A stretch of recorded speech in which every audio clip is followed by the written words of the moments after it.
नमस्कार विद्यार्थी मित्रांनो. ध्येय अकॅडमीच्या प्लॅटफॉर्मवरती आपलं सर्वांचं सहर्ष स्वागत करतो.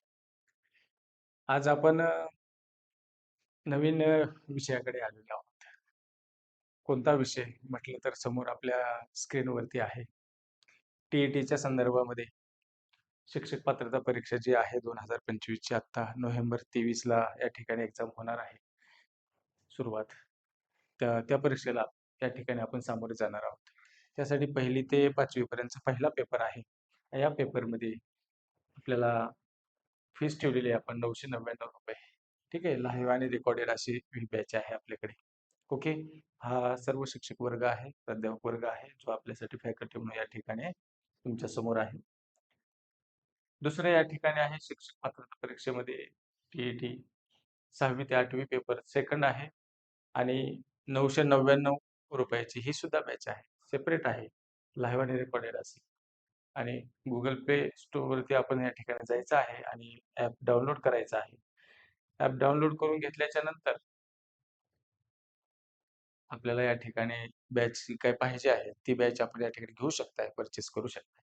सोबत 2 वेगवेगळ्या न लावता दोन्ही एक्झाम देणाऱ्यासाठी किंवा दोन्हीही या ठिकाणी एकत्रित होण्यासाठी या ठिकाणी आपण 1ली ते 5वी फर्स्ट पेपर आणि 6वी ते 8वी हा सेकंड पेपर हा या ठिकाणी आहे. त्या दोन्हीचंही एक कंबो बॅच म्हणून आपण या ठिकाणी स्टार्ट केलेली आहे आणि त्यासाठी ऑफर आहे आपल्यासाठी या ठिकाणी. फार कमी माफक अशी फीस आहे.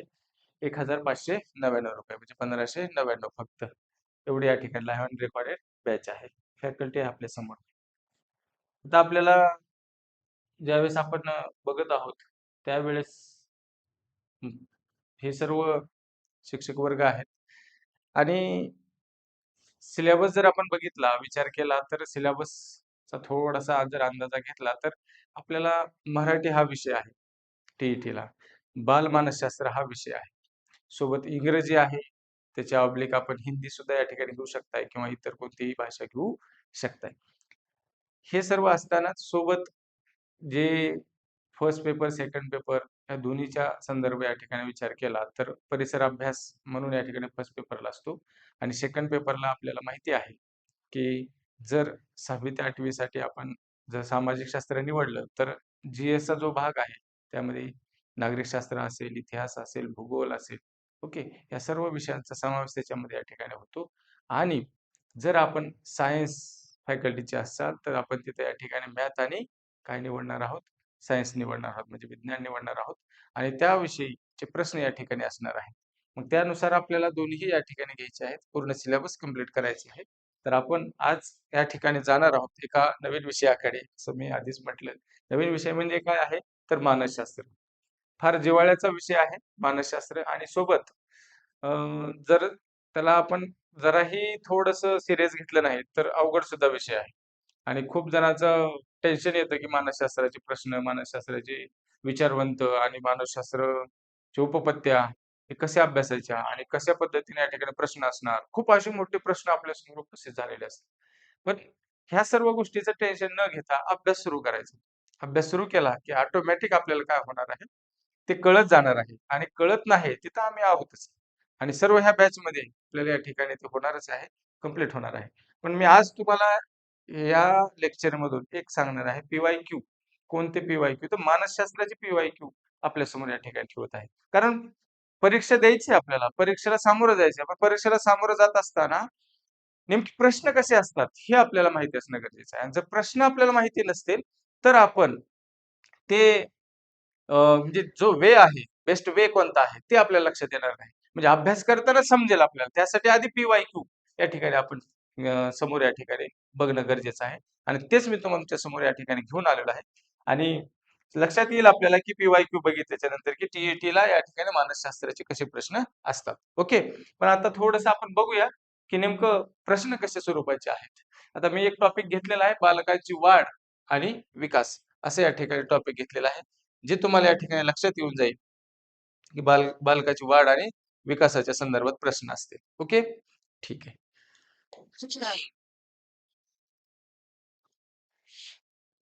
पहिला प्रश्न मी तुमच्या समोर घेऊन आलेलो आहे. आणि प्रश्न एकदा छान असा वाचायचा, कारण जोपर्यंत अंडरस्टँड होणार नाही, प्रश्न अंडरस्टँड होणार नाही, तोपर्यंत समजणार नाही की त्याचा पर्याय काय आहे. ठीक आहे. पहिलाच या ठिकाणी प्रश्न आपल्या समोर आहे. काय प्रश्न आहे आपल्या समोर? विकास हा संकलित स्वरूपाचा असतो म्हणजे काय? विकास हा कसा संकलित स्वरूपाचा असतो म्हणजे काय? मग हे थोडंसं आपल्याला लक्षात ठेवावं लागेल. विकास म्हणजे काय? पहिल्या सुरू हे माहिती असणं गरजेचं आहे. विकास कसा होतो? कोणाचा विकास? हा प्रश्न आहे. इथं समोर आहे वरी बालकांची वाढ व विकास असे दोन शब्द आहेत पहा. वाढ आणि विकास. जनरली आपण वाढ आणि विकास एकाच व्याख्येमध्ये ठेवतो. पण तसं करायचं नाही. वाटतो आपल्याला वाढ, विकास एकसारखंच आहे. नाही, तसं नाहीये. त्यासाठी आपल्याला काय करावं लागेल? वाढ वेगळं करावं लागेल आणि विकास वेगळा करावा लागेल. बघू आपण काय आपल्याला वाटतं त्याच्यामध्ये. ठीक आहे? तर आता एक आपण बघणार आहोत. आधी मी तुम्हाला पी-वाय-क्यू का घेतायत? प्रश्न कसे विचारलेत हे आपल्याला पाहिजे. म्हणून अगोदर सुरुवातीला प्रश्न या ठिकाणी मी तुमच्या समोर ठेवले. आणि त्याच दृष्टिकोनातून आपल्याला काय करायचंय? बालकांचा अभ्यास करायचा आहे. बालकाच्या वाढ आणि विकासाचा अभ्यास करायचा आहे. बालकाच्या संदर्भातच सर्व काही टी-ई-टीला या ठिकाणी विचारलं जाणार आहे. म्हणून आपल्याला हे मूळ त्यांचा वाढ कशी होते, विकास कसे होते, इथून प्रश्न जे आहेत ते सर्व आणि हे पडलेले प्रश्न आहेत सारे. टी-ई-टीला परीक्षेला पडलेले प्रश्न आहेत पहा. आपल्याला लक्षात येऊन जाईल. एक बघू आपण.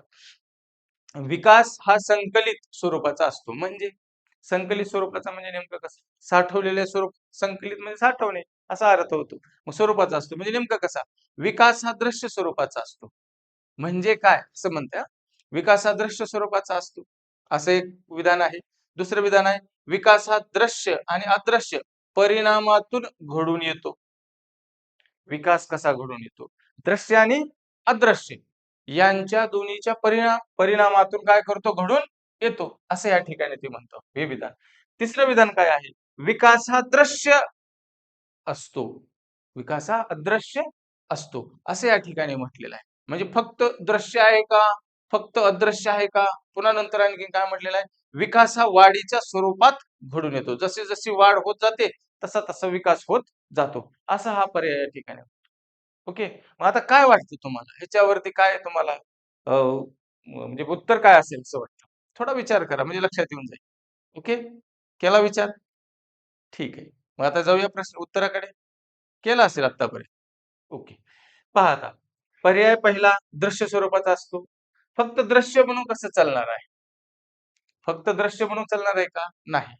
पुढे हा विकास हा दृश्य व अदृश्य परिणामातून घडून येतो. कसा घडून येतो?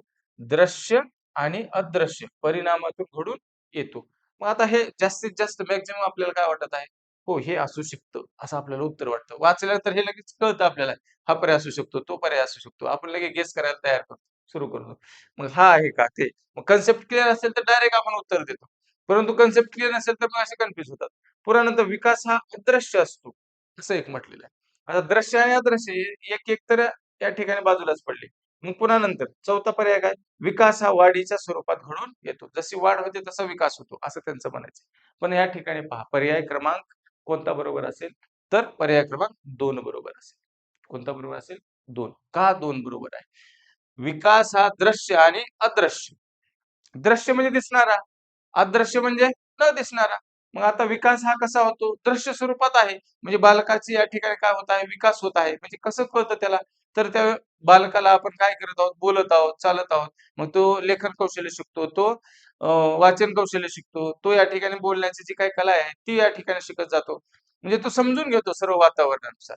आणि अदृश्य विकास सुद्धा असतो. अदृश्य विकास कसा असतो? तर अंतर्गत स्वरूपामध्ये. कशा स्वरूपामध्ये? अंतर्गत स्वरूपात. त्याच्या शरीरातली सुद्धा या ठिकाणी अंतर्गत विकास होत असते. म्हणजे भावनिक विकास होतो, बौद्धिक विकास होतो, मानसिक विकास होतो. ओके. शारीरिक विकास होतो. मग एक घटक या ठिकाणी आपल्याला दिसून येतात, की दृश्य आणि अदृश्य परिमाणातून हे सर्व काही घडून येतं. दृश्य पण आहे आणि अदृश्य म्हणजे पर्याय क्रमांक 1 या ठिकाणी हा बरोबर आहे. दुसऱ्या या ठिकाणी आपण बघूया प्रश्न. प्रश्न दुसरा आहे. व्यक्ती विकासात अनुवंश व परिस्थिती या दोन्ही गोष्टी महत्वाच्या आहेत. या संदर्भात खालील दिलेल्या विधानामध्ये कोणते विधान असत्य आहे? फार महत्वाचा शेवटचा शब्द असत्य विचारले. सत्य असत्य, योग्य अयोग्य, ठीक आहे. कोणतं समर्थन करतंय, असमर्थन करतंय, असे काही या ठिकाणी प्रश्न असतात. मग थोडंसं आपण काळजीपूर्वक शेवटपर्यंत प्रश्न वाचायचा. वाचला? ओके. मग आता समजा आपण उत्तर घ्या पर्यायामध्ये या बरं चला. सांस्कृतिक परिस्थितीचा बालकाच्या विकासावर परिणाम होतो. कशाचा? सांस्कृतिक परिस्थितीचा बालकाच्या विकासावर परिणाम होतो. आता आणखीन एक बघत असताना, पर्याय वाचत असताना वरी आपल्याला लक्षात ठेवायचे दोन शब्द महत्वाचे आहेत. एक अनुवंश आणि परिस्थिती. व्यक्ती विकासात अनुवंश आणि परिस्थिती या दोन्ही गोष्टी महत्वाच्या आहेत. हो, महत्वाच्या आहेत. बरोबर आहे. परिस्थिती महत्वाची आहे, अनुवंश सुद्धा महत्वाचा आहे. मग त्या संदर्भात खाली दिलेलं कोणतं विधान असत्य आहे? सांस्कृतिक परिस्थितीचा बालकाच्या विकासावर परिणाम होतो. ओके. दुसरं आहे, विकासासाठी लागणारी मूळ शक्ती पुरवण्याचे काम अनुवंशिकतेकडून होते. कोणाकडून होते? अनुवंशिकतेकडून होते, असं या ठिकाणी म्हणतात. सर्वसाधारण बालकाला रंगरूप सर्वसाधारण बालकाला रंग, रूप, उंची या बाबी अनुवंशिकतेने प्राप्त होतात. ओके. सर्वसाधारणपणे रंग, रूप, उंची इत्यादी बाबी अनुवंशिकतेने प्राप्त होतात. हे एक आहे. आणि दुसरं पहा, विकासाला वळण व दिशा देण्याचं काम अनुवंशिक करतो. वळण आणि दिशा देण्याचं काम कोण करतो? अनुवंश करतो. असं हे विधान या ठिकाणी म्हणतं आपल्याला. मग आता आपल्याला प्रश्न पडतो की हा, हे काय आहे? आता एवढा डोक्याला ताप झालेला आहे. आता एवढं मोठे मोठे शब्द, हे ऑप्शन, हे तेन परिस्थिती, कसं पर्याय शोधायचा? काही अवघड नाही विद्यार्थी मित्रांनो. एक गोष्ट लक्षात ठेवायची, पहिल्या सुरू आपल्याला काय म्हणलंय हे बघितलं. बघा, अनुवंश आणि परिस्थिती आहे. या संदर्भात विचार करायचा आहे. कशा संदर्भात? अनुवंश आणि परिस्थिती. आणि त्या संदर्भात विधान असत्य कोणतं आहे हे नंतर लक्षात ठेवायचं. हे दोन आधी घ्यायचे लक्षात आणि नंतर असत्य. म्हणजे कसं पहा, सांस्कृतिक परिस्थितीचा बालकाच्या विकासावर परिणाम होतो. सांस्कृतिक परिस्थिती. ओके. अनुवंश आणि परिस्थितीच्या संदर्भात विधान असत्य शोधायचे. मग आता हे सांस्कृतिक परिस्थितीचा बालकाच्या विकासावर परिणाम होतो ना. जशी संस्कृती आहे तसं ते बालक या ठिकाणी घडत असतं लहानपणापासून. त्याचा परिणाम त्याच्यावरती होत असतो विकासावर. ओके. विकासासाठी लागणारी मूळ शक्ती पुरवण्याचं काम अनुवंश करतो. बरोबर आहे. कारण अनुवंशिकतेकडूनच या ठिकाणी बुद्धिमत्ता येते.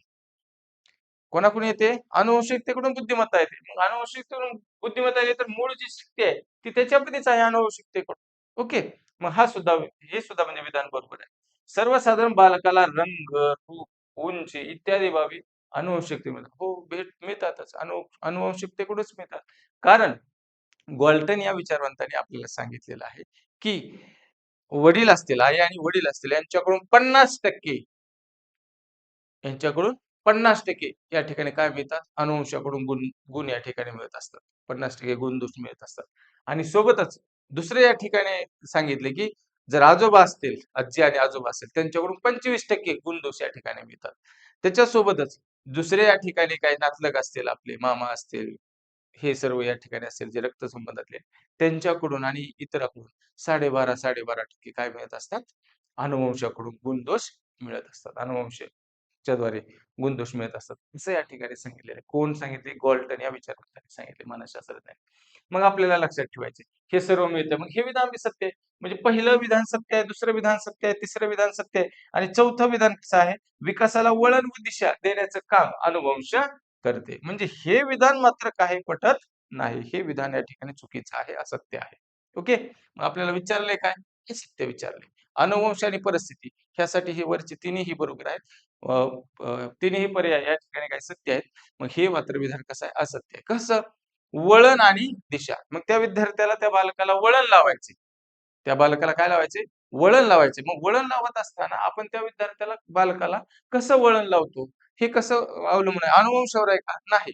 तर त्या परिस्थितीनुसार अवलंबून आहे. कसं अवलंबून आहे?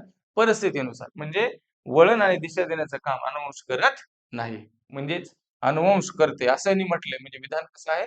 असत्य आहे. म्हणजे पर्याय क्रमांक 4 हे उत्तर या ठिकाणी बरोबर आहे. लक्षात आलं विद्यार्थी मित्रांनो? पुढचा प्रश्न घेऊया. ओके. खाली दिलेल्या बालकाच्या विकासाबाबत कोणते विधान समर्थन करते? पहा आता.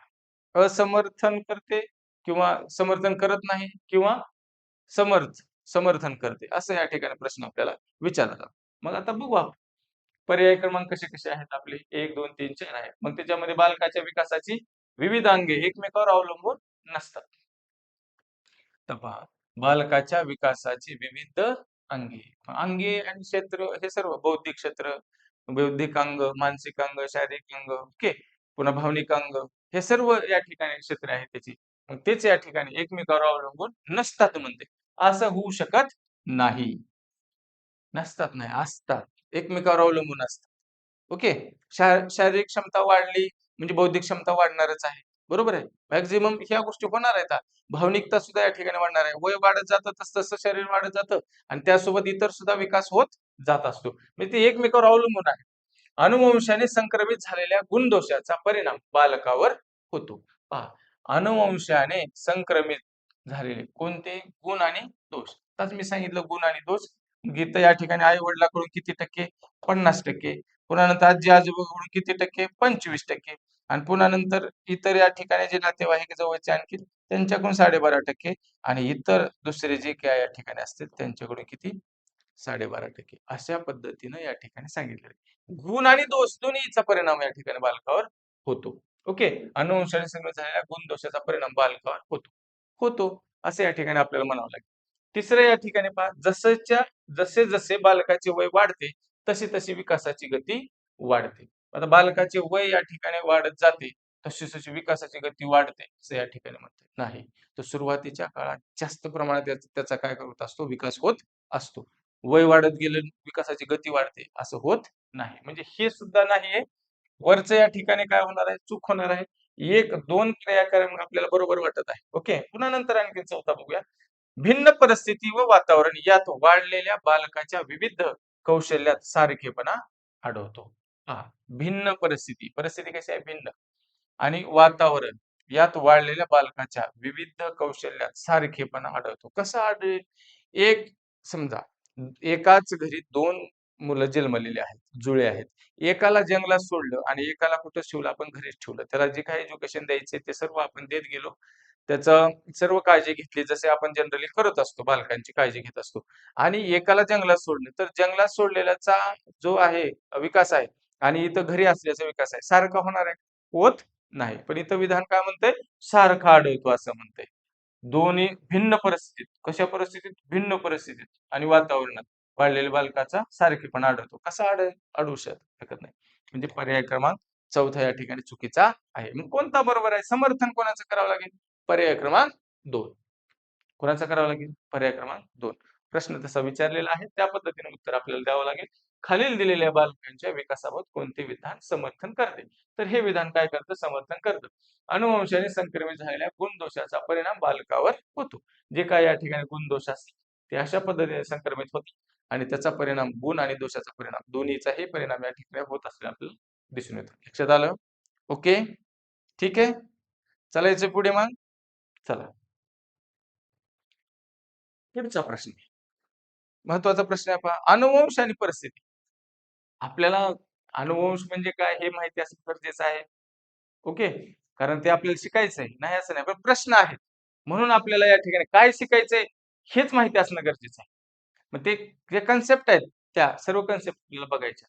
मी आता सध्या तुम्हाला जे सांगत आहे ते थोडक्यात त्या ठिकाणी सांगत आहे. नंतर आपल्या लक्षात येणार आहे. ओके. बघा.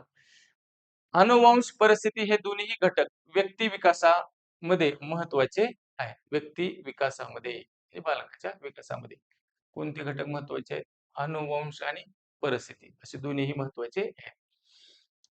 कामगिरी बजावतात. खालील दिलेल्या घटकामध्ये कोणता घटक फक्त अनुवंशावर अवलंबून आहे? कशावर अवलंबून आहे?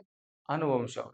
आता खालचा कोणता घटक तुम्हाला वाटतो की अनुवंश त्याचा परिणाम जास्तीत जास्त या ठिकाणी होऊ शकतो? ओके. सांगा बरं. मग मानसिक विकास आहे का? परिपक्वतेचा वय वय आहे का? पुन्हा नंतर व्यक्तिमत्व आहे का? भावनिक जीवन आहे. अनुवंशाचा परिणाम कशावर पडतो नेमका? कोणाचा? अनुवंशाचा परिणाम कशावर पडतो? करा विचार. केला विचार? केलं पक्क? मग जाऊ आपण इकडे. मानसिक विकास एक पर्याय आहे आपल्यापाशी. कोणता पर्याय आहे? मानसिक विकास. आता मानसिक विकास म्हटलं तर आपण काय म्हणतो? मानसिक विकासामध्ये बालकाचं काय नेमकं होतं?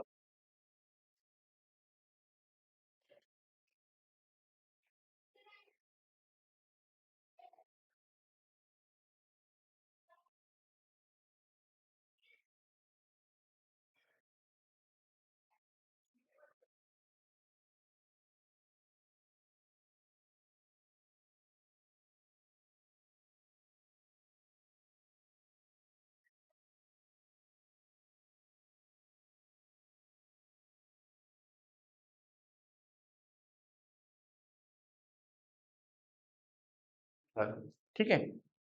मग आता सांगा बरं हे काय तुम्हाला काय वाटतंय नेमकं?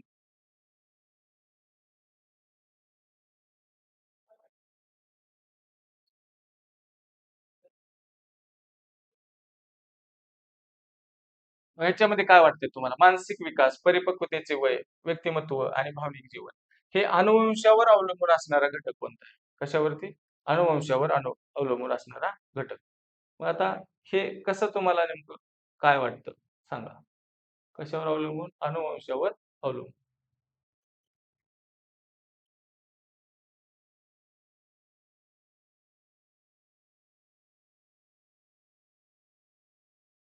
आलं लक्षात का नाही? चला. अनुवंश कशावरती? अनुवंश अवलंबून असतो, असं या ठिकाणी म्हटलेलं आहे. आता पहा, अनुवंश व परिस्थिती दोन्ही घटक व्यक्तिमत्व विकासात महत्त्वाची कामगिरी बजावतात. पण दिलेल्या घटकामध्ये कोणता घटक? फक्त अनुवंश. फक्त अनुवंश. लक्षात ठेवायचा. मानसिक मानसिक फक्त अनुवंशाद्वारे मानसिक या ठिकाणी होते का? नाही, तर मानसिक हे परिस्थिती सुद्धा गरजेची आहे. त्या विद्यार्थ्याचा विकास होत असताना जर त्याच्या आजूबाजूला किंवा त्याच्या घरी कुणी रागीट आहे, कुणी मवाळ आहे, अशा पद्धतीचे राहत असतील, तर त्याचा परिणाम होणार आहे ना, त्याच्या मानसिकतेवर परिणाम होणार आहे. ओके. डायरेक्ट अनुवंशानेच मानसिकता घडते का? होत नाही. अनुवंशाने काही गुण येतात, परंतु परिस्थिती सुद्धा त्याची मानसिकता तयार करत असते. म्हणजे हा घटक होत नाही. ओके. दुसरं काय आहे पहा, परिपक्वतेचे वय. पुन्हा नंतर तिसरं आहे व्यक्तिमत्व. व्यक्तिमत्व असं कसं घडेल? अनुवंशावर घडत नाही. हे तर परिपूर्ण जाते. पुन्हा भावनिक जीवन. भावनिक जीवन अनुवंशानेच मिळणार आहे का? नाही. घरातल्या सर्व सदस्याशी तो रिलेटेड कसा आहे? कनेक्टिव्हिटी त्याची कशी आहे? त्यानुसार या ठिकाणी त्याचं भावनिक जीवन घडून येतं. म्हणजे तिसरा तिसरा नाही, चौथा नाही, पहिला नाही. राहिला कोणता? परिपक्वतेचं वय. ओके. आता परिपक्वता म्हणजे काय? अनुवंशावरच अवलंबून असते. आता पहा, शाळेमध्ये आपण ज्यावेळेस वर्गामध्ये बसतो, आता तुमच्या सुद्धा वर्गामध्ये असेल, शिकवणारे जे शिक्षक आहेत त्यांच्या वर्गात सुद्धा असतील आणि ज्यावेळेस आपण शाळेत शिकत होतो, त्यावेळेस सुद्धा काही विद्यार्थी हे जनरली लवकर परिपक्व होतात. म्हणजे वैचारिक दृष्टिकोनातून लवकर परिपक्व होतात. म्हणजे लागलीच त्यांना शिक्षक काय म्हणत आहेत हे कॅच करता येतं. ओके. त्यांची ग्रास्पिंग पॉवर लागलीच समजून येते, की हां, हा विद्यार्थी चाणाक्ष आहे. बरोबर हा कॅच करतो. मग त्याची परिपक्वता. ओके. मग त्याचं परिपक्वतेचं वय या ठिकाणी जरुरी आहे.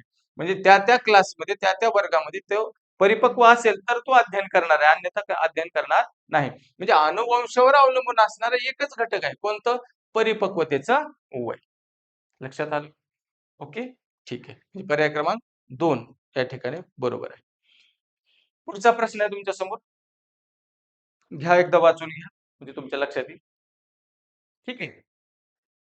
खाली दिलेल्या विधानामध्ये कोणते विधान विकास प्रक्रियेची वैशिष्ट्ये विकास प्रक्रियेत व्यक्ती भिन्नता आढळते.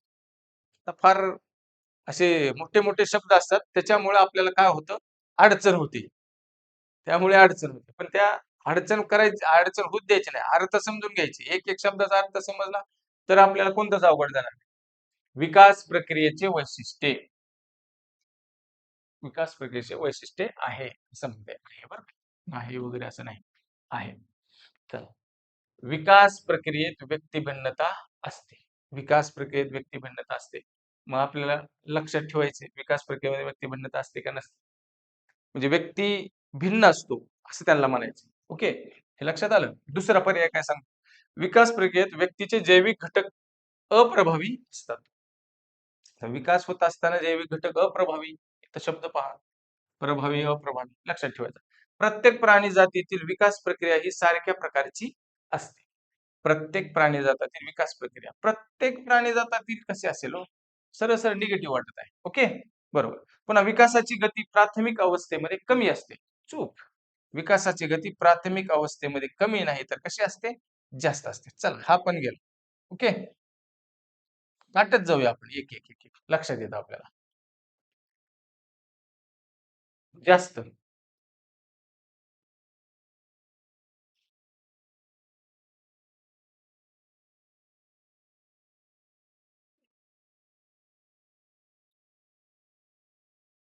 जास्त. ओके. आता जास्त. विकासाची गती प्राथमिक अवस्थेत जास्त असते. मग आता इथं या ठिकाणी एकच पर्याय पहा. मला तर या ठिकाणी बरोबर वाटतो. का? बघा. विकास प्रक्रियेत व्यक्ती भिन्नता आढळते. वैशिष्ट्य आहे. विकास प्रक्रियेमधलं व्यक्ती भिन्नता आहे. काय आहे? व्यक्तिभिन्नता. व्यक्तिभिन्नता का बरं? कारण प्रत्येक व्यक्तीचा विकास हा वेगवेगळ्या पद्धतीने होतो. म्हणजे भिन्नता असलेली आपल्याला दिसून येते. मग आपल्याला लक्षात ठेवायचं. प्रत्येक व्यक्तीचा विकास, प्रत्येक बालकाचा विकास हा वेगवेगळा असतो. कोण 1-2 वर्षामध्ये पळायला 1 वर्षामध्येच चांगलं या ठिकाणी ग्रिप घेतो, चलतो, पळतो. पुन्हा नंतर दुसऱ्या काही-काही जण बोलायला अडचणी येतात. 3-3, 4-4 वर्ष बोलत नाहीत. पण काही-काही जणांचा त्या ठिकाणी लागलीच 1 वर्षामध्ये तो फटफट बोलायला सुद्धा लागतो. बोबडं सुद्धा बोलत नाही काही आणि काही जण बोबडं बोलतात किंवा बोलतच नाही. 2 वर्षापर्यंत बोलत नाहीत. बोलायचा प्रयत्न करत असतात. अशा पद्धतीनं म्हणजे व्यक्ती भिन्नता असते. कशामध्ये? विकास प्रक्रियेमध्ये. म्हणजे हे विधान विधान कसं आहे? बरोबर आहे. त्याचं वैशिष्ट्य आहे. ओके. कोणाचं? विकास प्रक्रियेचं वैशिष्ट्य. म्हणजे हा पर्याय या ठिकाणी बरोबर आहे. एक. पुढचा प्रश्न आहे पहा 6वा प्रश्न. काय सांगतो 6वा प्रश्न? बघा एकदा वाचून. हे तुमच्या लक्षात येऊन जाईल. ठीक आहे?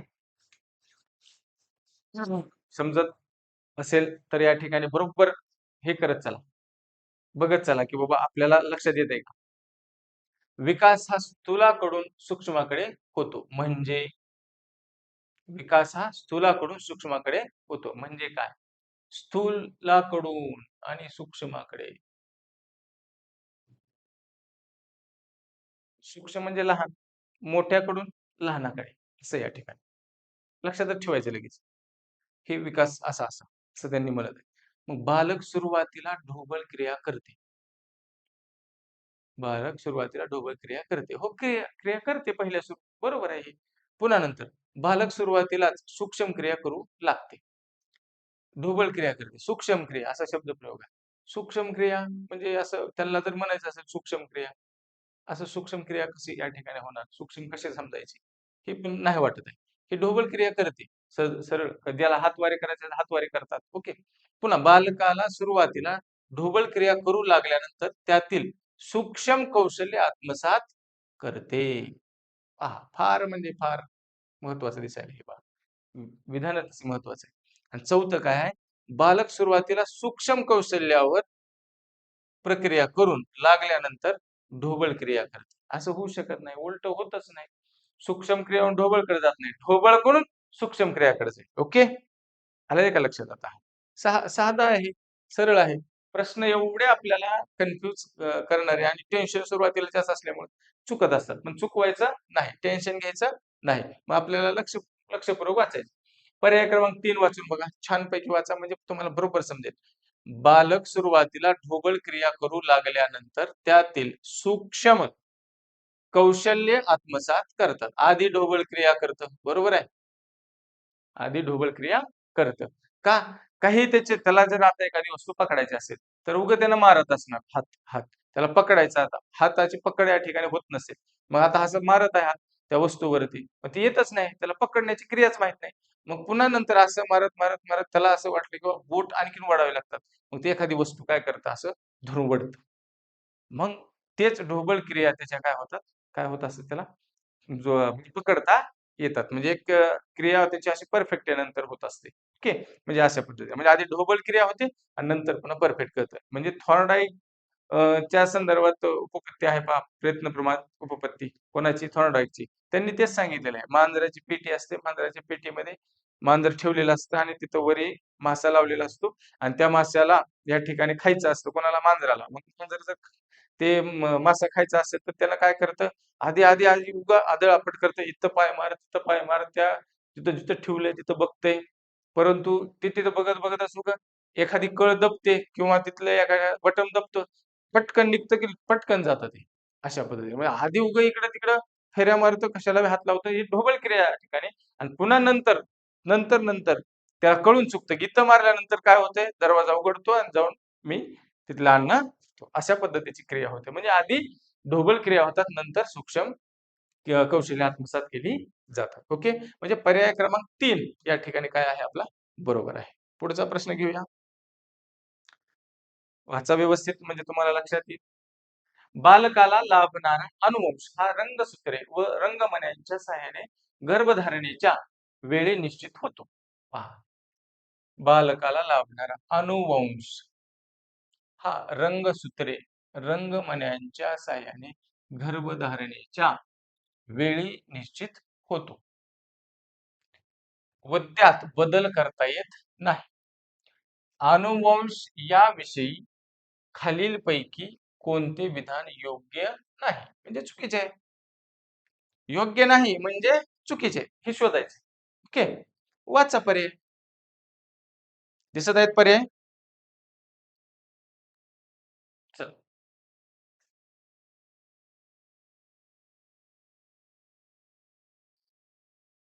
ठीक आहे. पहिला पर्याय वाचूया. पहिल्या सुरू प्रश्न लक्षात आला असेल आपल्याला. बालकाला लाभणारा अनुवंश रंगसूत्रे व रंगमण्याच्या साहाय्याने गर्भधारणेच्या वेळी निश्चित होतो. रंगसूत्रे माहित आहेत आपल्याला, जोड्या असतात गुणसूत्राच्या. गुणसूत्राच्या ह्याच्यामध्येच काय असतात? रंगसूत्रे असतात, रंगमणी सुद्धा असतात. ओके, हे अनुवंशाचा संदर्भ आहे, जीन्स. ओके, मग आता बघू आपण खाली काय म्हणते. आणि योग्य नाही हे शोधायचे. अनुवंशाविषयी कोणतं योग्य नाही?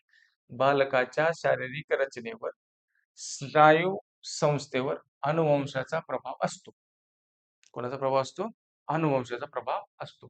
बघा आता, शरीर रचनेवर सोबत स्नायू संस्थेवर अनुवंशाचा प्रभाव असतो. असतो का नाही? म्हणजे हाईट वाढते आपली. आपल्या जे आपले आई वडील आहेत त्यांच्या हाईट नुसार आपली हाईट वाढणार आहे. ओके, त्यांच्या हातापायानुसारच आपले हातपाय सुद्धा या ठिकाणी शरीर रचना होणार आहे मॅक्झिमम. सोबत स्नायूच्या संदर्भात सुद्धा मजबूत स्नायू या ठिकाणी होणार आहेत. त्यांच्या आई वडिलांसारखीच आपण, म्हणजे आईने आहार कसा घेतलाय त्याच्यानुसारच, आणि त्याच्या अनुवंशिकतेचा सुद्धा संदर्भ येत असतो. हाईटच्या संदर्भात जास्तीत जास्त येतो. अशा पद्धती शरीर रचना, स्नायू संस्था ह्या सर्व म्हणजे कशा आहेत त्याच्या अनुवंशाचा प्रभाव असतो असतो. बरोबर आहे. अयोग्य शोधायचे म्हणजे चुकीचं शोधायचे, हे बरोबर आहे. ओके, पुन्हा कातडीचा रंग, केसाचा रंग इत्यादी वर अनुवंशाचा प्रभाव असतो. कातडीचा रंग बरोबर आहे, केसाचा रंग बरोबर, हे अनुवंशाचा प्रभाव असतो. अनुवंशाद्वारेच या ठिकाणी काय तयार होतो? कातडीचा रंग, गोरा का काळा. लक्षात आलं आपल्याला? गोरा का काळा, मग केसाचा रंग इत्यादीवर अनुवंशाचा प्रभाव असतो. ओके, येते लक्षात आपल्या. पुन्हा नंतर तिसरं काय आहे? आई वडिलांनी आई वडिलांनी प्राप्त केलेले ज्ञान, कौशल्य, अभिरुची पुढील पिढीत संक्रमित होते. बघा आता, संक्रमित म्हणजे एकाकडून दुसऱ्याकडे जाणे. आता कोणाकोणाकडून जाणार आहे? आई वडिलांचं जे ज्ञान आई वडिलांनी मिळवले, म्हणजे आई वडील समजा डॉक्टर असतील, आई वडील जर डॉक्टर असतील, तर तेच डॉक्टरकीचं ज्ञान त्या विद्यार्थ्यामध्ये किंवा त्यांच्या मुलामध्ये जाणार आहे का? शक्यच नाही. आहे का शक्य? शक्य नाही. म्हणजे या ठिकाणी आपल्याला लगेच लक्षात येईल, की विद्यार्थ्यामध्ये ते ज्ञान त्याला आत्मसात करावं लागेल, कौशल्य आत्मसात करावं लागेल. अभिरुची त्याच्या ह्याच्यानुसार या ठिकाणी निर्माण होईल, आवडीनुसार त्याची अभिरुची. अभिरुची म्हणजे आवड त्याला निर्माण होणार आहे त्याच्या ह्याच्यानुसार. म्हणजे हे संक्रमित होत नाही. म्हणजे हे मात्र आपलं काय असणार आहे? उत्तर असणार आहे. उत्तर हे विधान चुकीचं आहे. तिथे आपल्याला चुकीचं शोधायला सांगितलंय. मग हे बरोबर इथं आलंय. शेवटी एक वाचून बघू आपण. मानसिक गुणधर्मापैकी बुद्धिमत्ता ही अनुवंशाने प्राप्त होते. मानसिक गुणधर्मांपैकी बुद्धिमत्ता ही अनुवंशाने प्राप्त होते. बघा, मानसिक गुणधर्मापैकी कशापैकी? मानसिक गुणधर्मापैकी बुद्धिमत्ता ही अनुवंशाने प्राप्त होते. साहजिक आहे, अनुवंशाने बुद्धिमत्ता सुद्धा काय होत असते? जात असते, संक्रमित होत असते. कारण जीन्स असतात, त्यानुसार पालक आई वडील जर हुशार असतील, त्याच पद्धतीने त्या विद्यार्थी सुद्धा म्हणजे किंवा तो बालक सुद्धा त्याच पद्धतीने त्याच्याकडे काय होत असते? बुद्धिमत्ता मिळत असते. ओके, हे सुद्धा विधान बरोबर आहे. मानसशास्त्रज्ञांनी हे सर्व या ठिकाणी रिसर्च करून या ठिकाणी काढलेले आहेत. आणि हे सर्व प्रश्न मी जे आता घेत आहे ते सर्व प्रश्न कुठले आहेत? परीक्षेला पडलेले आहेत. टीईटीच्या परीक्षेला पडलेले आहेत. आपण बुक बघू शकताय, आपल्या लक्षात सुद्धा येऊन जाईल. ओके, पर्याय क्रमांक 3 या ठिकाणी याचं उत्तर असेल. पुढे जाऊया. मोठे मोठे प्रश्न देतात आणि डोक्याला ताण आपल्याला या ठिकाणी यायला लागतो. तसं करायचं नाही, ताण घ्यायचा नाही. उलट हसत खेळत प्रश्न सोडवायचे. कसे सुटत नाहीत बघू आपण. ठीक आहे, चला वाचूया. मोठा प्रश्न आहे थोडासा. मानवी विकासाच्या कोणत्याही अंगाचा विचार केला तर शिक्षकाला अनुवंश व परिसर, शिक्षकाला अनुवंश व परिसर या दोन्हीही घटकाचा विचार करावा लागतो. कोणाला? शिक्षकाला. चला आता आपण शिक्षक आहोत, आलं बा आपल्याकडे शिक्षकांकडे. मानवी विकासाच्या कोणत्याही अंगाचा विचार केला तरी शिक्षकाला अनुवंश व परिसर या दोन्हीही घटकाचा विचार करावा लागतो. बरोबर. यासाठी खालीलपैकी कोणते विधान समर्थन करतात? समर्थन, त्याच्यासाठी योग्य आहे, त्याचं समर्थन करतं. कोणाचं? अनुवंश आणि परिसर. मग शिक्षकाला याचा विचार करावा लागतो. मग आता शाळेत येणाऱ्या भिन्न अनुवंशाच्या विद्यार्थ्यांच्या सुप्त शक्तींचा विकास व्हावा म्हणून योग्य वातावरण देण्यासाठी शिक्षकाला उपयोग होतो. ओके. सोबत पुढचं आहे प्रत्येकाच्या उप प्रत्येकाच्या उपजत वृत्ती व कला लक्षात घेऊन तशा प्रकारच्या अभ्यास विषयाची सोय करण्यासाठी आपल्याला त्याचा अनुवंश आणि परिसर लक्षात ठेवावा लागतो. बघा आता पहिलं तर आपल्याला वाटत आहे, दुसरं पण वाटत आहे, म्हणजे दोन तर झाले इथं. पुढे बघा आता तिसरं या ठिकाणी वरील गरीब किंवा मागासलेल्या मुलांना योग्य वातावरण देऊन त्याची प्रगती होण्यासाठी हे शिक्षकाला बघावंच लागतं की तो विद्यार्थी कसा मागासलेला आहे किंवा गरीब कुटुंबातून आलेला आहे, त्यासाठी त्याची प्रगती कशी होईल ह्याच्यासाठी शिक्षकाला प्रयत्न करावेच लागतात. ओके. सोबत शिक्षकांना अध्यापन करताना विद्यार्थ्यांच्या बौद्धिक मर्यादा समजून घेऊन योग्य अध्यापन पद्धतीची निवड करावी लागते. हे पण सत्य आहे. बौद्धिक क्षमता बघावीच लागते. विद्यार्थ्यांची किती बौद्धिक क्षमता आहे, काय पातळी आहे. आता आपण जर म्हटलं पहिलीचा विद्यार्थी आहे, चल PhD कर, जमणार आहे? शक्यच नाही. त्याची बौद्धिक पातळीच नाही ना तेवढी. बौद्धिक क्षमताच या ठिकाणी विकसित झाली नाही. जशी जशी बौद्धिक क्षमता विकसित होईल तसे तसं त्याला या ठिकाणी काय होणार आहे? ज्ञान मिळत जाणार आहे आणि तो तसं ज्ञान घेणार सुद्धा आहे.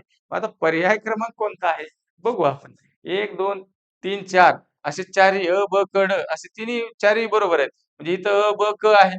इथं अ, क, ड आहे. पुन्हा नंतर ब, क, ड आहे. तर इथं पर्याय काय आहे? अ, ब, क, ड असा या ठिकाणी पर्याय आहे. म्हणजे पर्याय क्रमांक 4 आपल्याला या ठिकाणी काय सांगावं लागेल? उत्तर बरोबर आहे. म्हणजे ह्या सर्व क्रिया शिक्षकाला बघाव्याच लागतात त्याच्या अनुवंश आणि परिसराच्या संदर्भातलं. म्हणजे सुप्त शक्तींचा विकास करण्यासाठी. दुसरं त्याची उपजत कला याचा सुद्धा अभ्यास करावा लागतो. कोणाला? शिक्षकाला. सोबत म्हणजे त्याच्यात काय आणखी क्वालिटी आहे हे बघावंच लागतं. सोबत तो विद्यार्थी कोणत्या परिस्थितीतून येतो मागासलेला आहे किंवा गरीब परिस्थितीमधून येतो. तर ते सुद्धा या ठिकाणी त्याची प्रगती बघण्यासाठी आपल्याला गरजेचं आहे. त्याला कशा पद्धतीने हँडल करायचं हे आपल्यावर अवलंबून आहे. शिक्षकांना अध्यापन करताना विद्यार्थ्या बौद्धिक मर्यादा समजून घेऊन अध्यापन करावंच लागतं. ओके. याचा पर्याय क्रमांक किती आहे? 4था. पुढे जाऊया. खाली दिलेल्या विधानामध्ये खाली दिलेल्या विधानामध्ये वाढी संदर्भात कोणते विधान योग्य आहे असा प्रश्न टीईटीला पडलेला आहे. पडलेले प्रश्न आहे सारे. खाली दिलेल्या विधानामध्ये वाढी संदर्भात कोणते विधान योग्य आहे? मग सांगा बरं आता. लक्षात येईल तुम्हाला. ओके. वाढ ही अनिश्चित स्वरूपाची असते. वाढ ही अनिश्चित स्वरूपाची असते. अनिश्चित कुठंतरी होईल ना असे या ठिकाणी. थांबल की का नाही थांबणार? योग्य विचारले आपल्याला. वाढ ही आनुवंशिक असते. वाढ ही आनुवंशिक असते. वाढ किती होणार ही आनुवंशिक असते असं म्हणते. मग हे जरा वाटत आहे. पुन्हा नंतर गर्भधारणेच्या वेळी गुणसूत्राच्या मांडणीप्रमाणेच वाढ होईल असे नाही. असं कसं होणार नाही असं चुकीचं आहे. बरं गुणसूत्राच्या मदतीने तयार होणाऱ्या जैविक रचनेवर वाढ नियंत्रित नसते. चुकीचं आहे. आनुवंशिकता असते त्याचे गुणसूत्र महत्वाचे आहेत गर्भधारणेच्या वेळेसच गुणसूत्र महत्वाचे आहेत. मग हे नाही असं म्हणते चुकीचं आहे.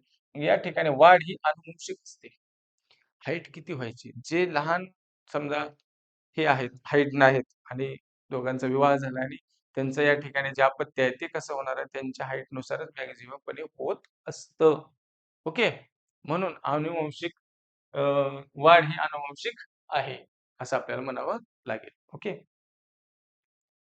पुढचा प्रश्न. पडलेले प्रश्न असा आहे. खाली दिलेल्या विकासाबद्दल विधानामध्ये कोणते विधान योग्य आहे? कोणते विधान योग्य आहे? चला, योग्य विचार मग आपल्या लक्षात येईल योग्य म्हणल्यानंतर. पहिला, विकास भौतिक परिणामातून मोजला जातो. कसा मोजला जातो? भौतिक परिणामातून मोजला जातो. दुसरा आहे विकासाचा वेग सर्व व्यक्तीच्या बाबतीत सारखा असतो. योग्य काढायचा ते सारखा. हे तर शक्यच नाही. वरचं बघू ना, विकास भौतिक परिमाणात मोजला जातो. भौतिक नाही. विकास सुसंगत असेलच असे नाही.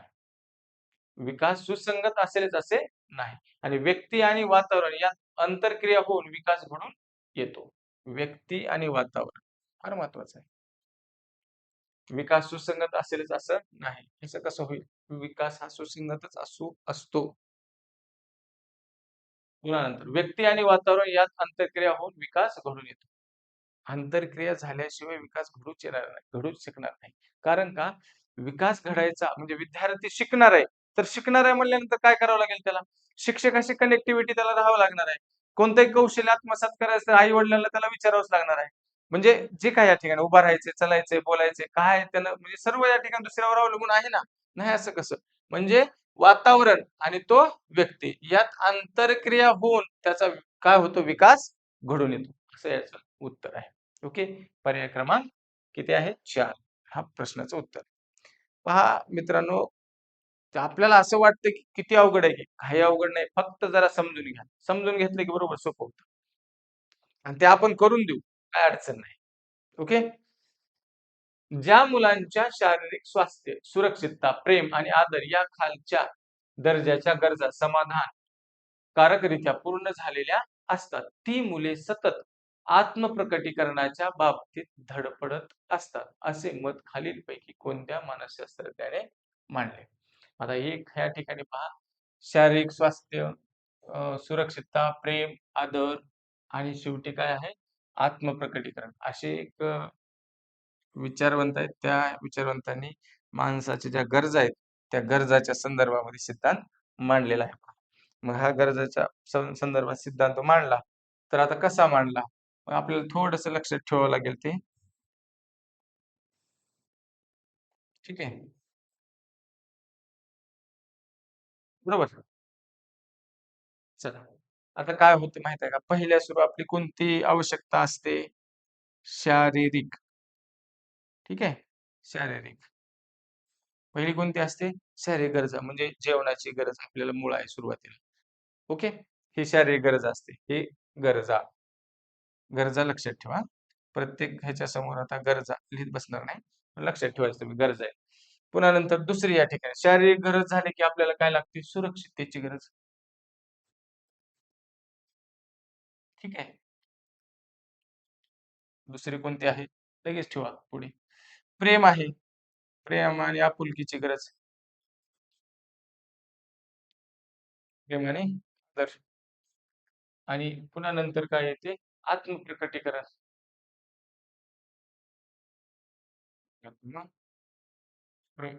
आत्मप्रकटीकरण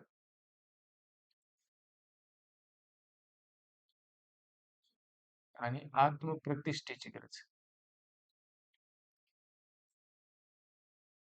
त्याची गरज. अशा पद्धतीचे या ठिकाणी आहे. ओके.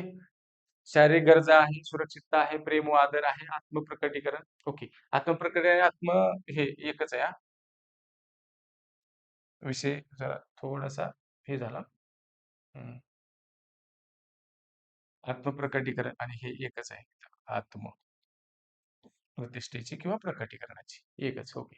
शारीरिक सुरक्षितता, प्रेम व आदर, पुन्हा नंतर प्रकटीकरणाची म्हणजे आत्मप्रतिष्ठेची गरज. अशा पद्धतीचा मास्लोचा सिद्धांत आहे, गरजांचा सिद्धांत. आता इथं मास्लो आहेत का बघा. मॅकडुगल हा एक आहे, लेस्ले आहे, वॉटसन आहे आणि मास्लो आहे. मास्लोचा सिद्धांत आहे. हे तुम्हाला गरजेचं आहे, माहिती असणं गरजेचं आहे. उत्तर लगेच येतं. अभ्यास केला की होऊन जाणार आहे. काय अडचण नाही. आता दुसरं विधान बघूया. पडलेला प्रश्न आहे तो हा पण बघा आता, काय तुम्हाला वाटतं सांगा.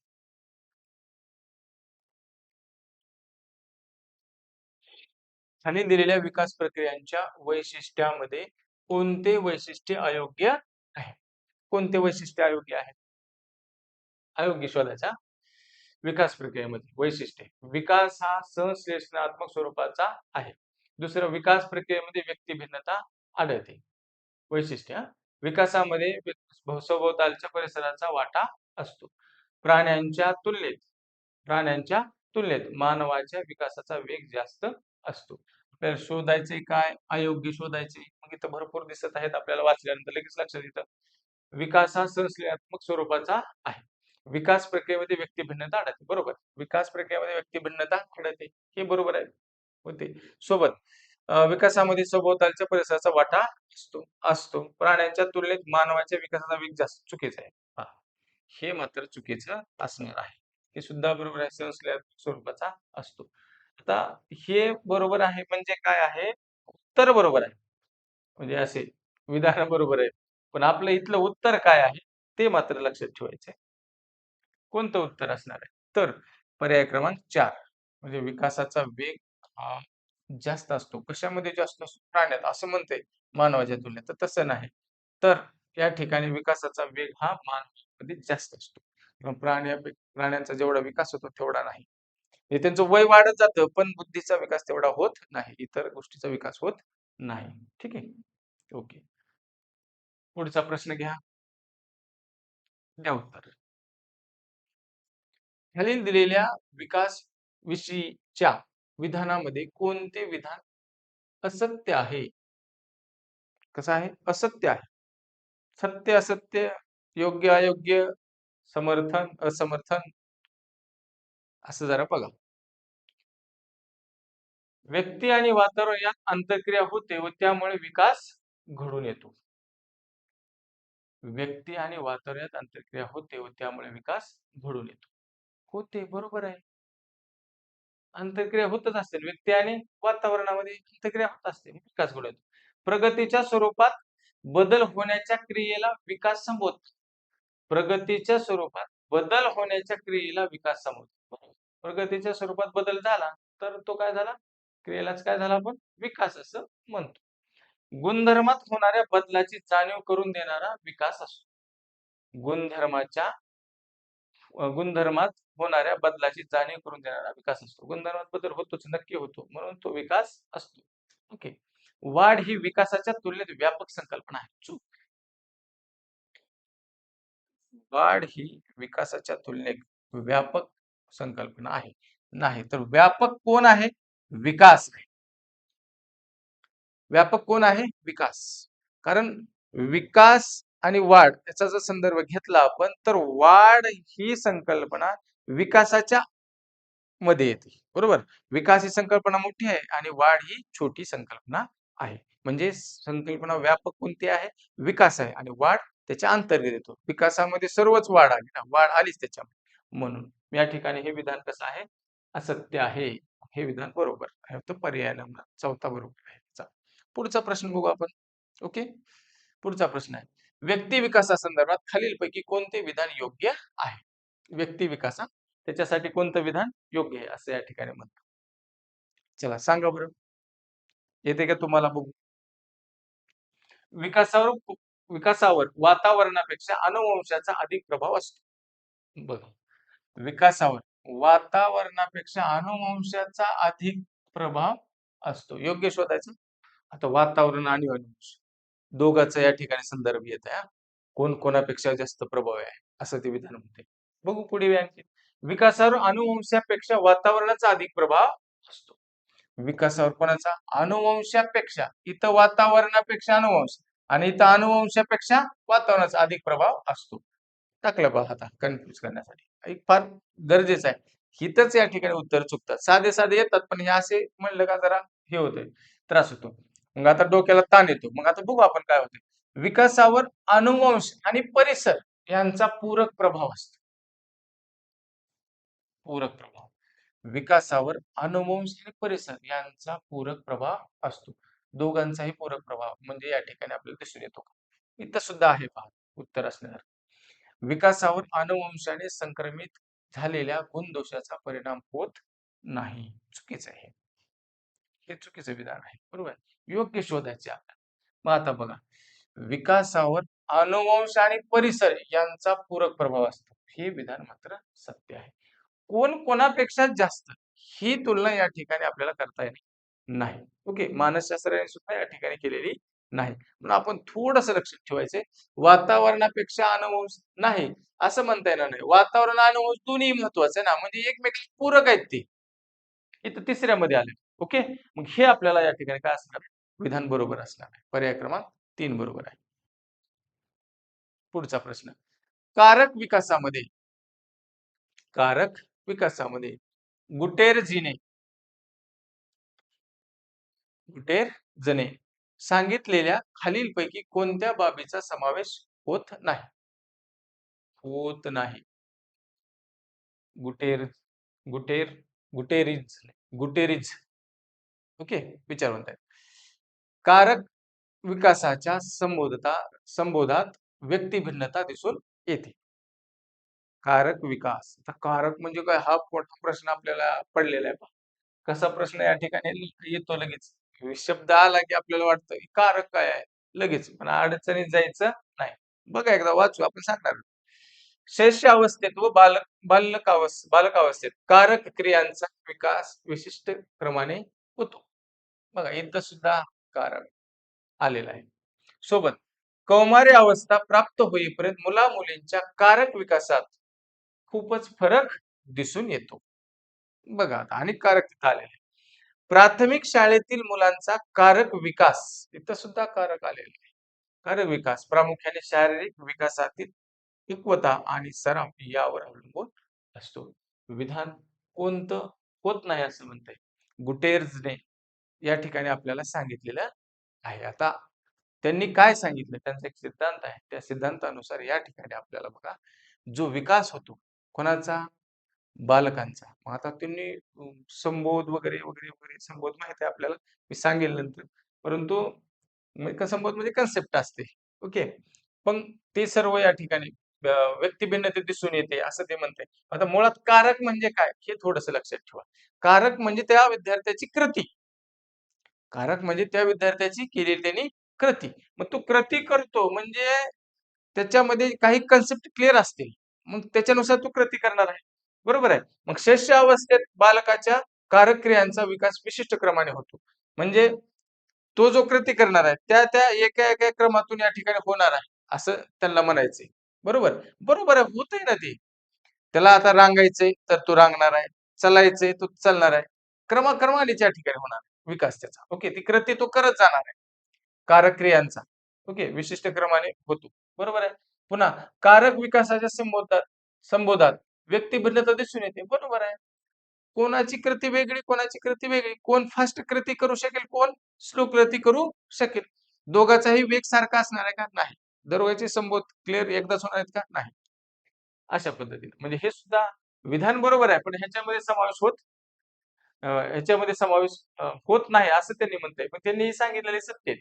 पुन्हा नंतर कौमार्य अवस्थांच्या प्राप्त होईपर्यंत मुला-मुलींच्या कारक विकासात खूप फरक दिसून येतो. बघा आता हे मात्र थोडंसं आपल्याला काय करावं लागेल, विचार करायला भाग पडतंय.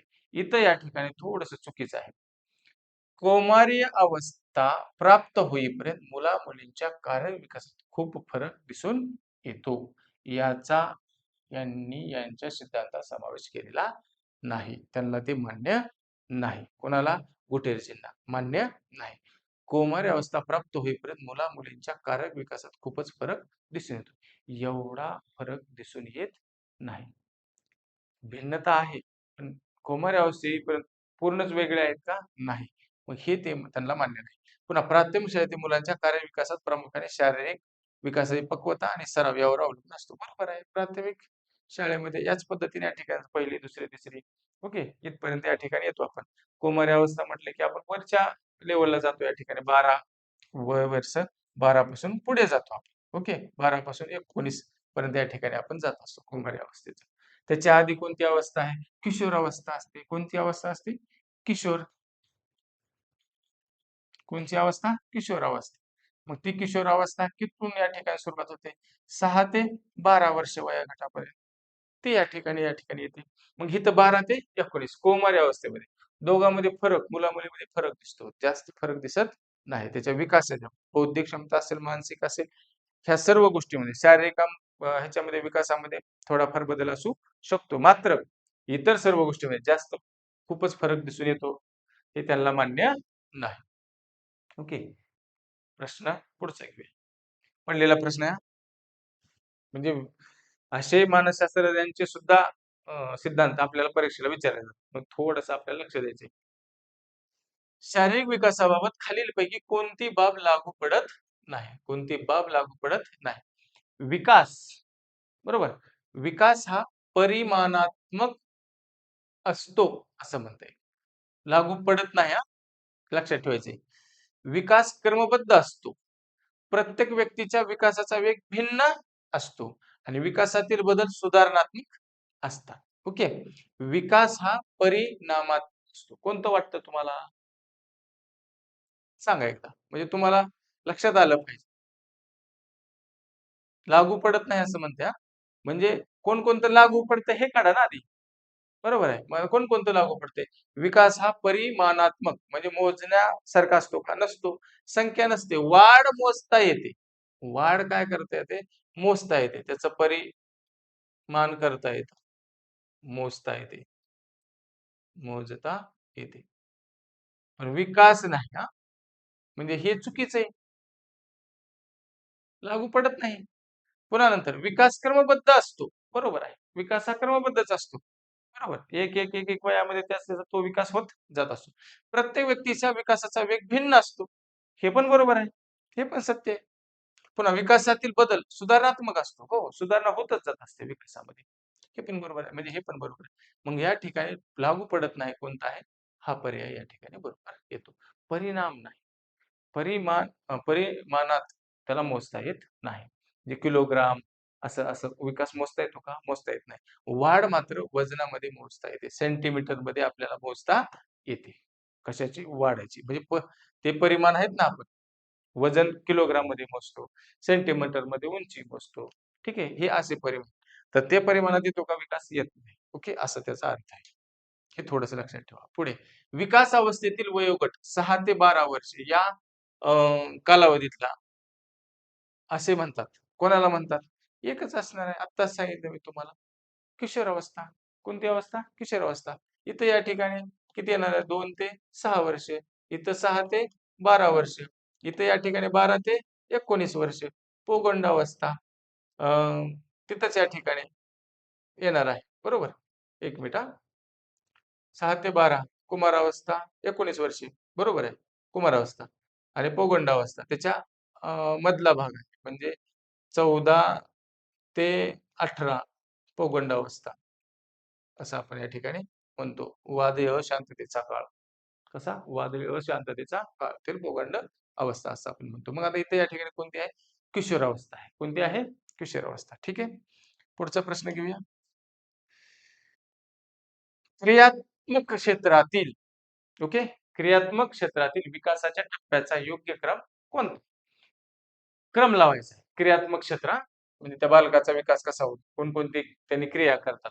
पहिल्या सुरू काय आहे? स्वाभाविकरण होतं, अचूकता येते, संधिकरण येतं, अनुकरण येतं, क्रियाकौशल्य येतं. म्हणजे तो मुलगा काय करतो आधी? अनुकरण करत असतो. हे मात्र सत्य आहे बघा. हे स्वाभाविकरण डायरेक्ट होणार नाही. अनुकरण लागली स्वाभाविकरण येणार नाही. क्रियाकौशल्य करेल ना. मग बघू जाऊ पुढे. अनुकरण पुढे आहे. क्रियाकौशल्य, पुन्हा संधिकरण, अचूकता येते आणि स्वाभाविकरण. ओके. मग आता इथलं तर बरोबर आहे, क्रिया कौशल्य सुद्धा करतो. संधिकरण का अचूकता? बघा आता 2 ह्याच्यामध्ये. खाली आणखीन आहे. अनुकरण, क्रिया कौशल्य, अचूकता आणि संधिकरण. हे इथं आणि हे इथं वरच्या वरी बदललेलं. म्हणजे हे तर बरोबर आहे 2. ओके. मग मग क्रिया कौशल्य करत त्याच्यामध्ये अचूकता येते ना. काय येते? अचूकता येते. अचूकता आल्याच्या नंतर पुन्हा काय होतं? त्याचं दृढीकरण होतं, त्याचं संधिकरण होतं. त्याला ज्ञान मिळतं ते, नॉलेज मिळतं त्याला, की हे असं आहे. ओके, अचूकता येईल आणि पुन्हा नंतर काय होणार आहे? स्वाभाविकरण. काय होणार आहे? स्वाभाविकरण. ओके. मग ह्या स्वाभाविकरण शेवटी या ठिकाणी स्वाभाविकरण येणार आहे. म्हणजे त्याचं परफेक्ट ज्ञान त्याला त्या घटकाचं या ठिकाणी मिळालेलं आहे. अशा पद्धतीचं त्याचं काय होत असतं? टप्प्याटप्प्याने काय करत असतो? क्रम येत असतो. ठीक आहे? ओके. आलं लक्षात सर्वांच्या? ओके. पुढचा प्रश्न आहे का? संपलाय. थँक यू विद्यार्थी मित्रांनो. आपल्या सर्वांचे खूप खूप आभार. आपण या ठिकाणी आलात आणि छान असा प्रतिसाद तुम्ही दिलात त्याबद्दल. ओके. धन्यवाद. थांबू आपण इथं.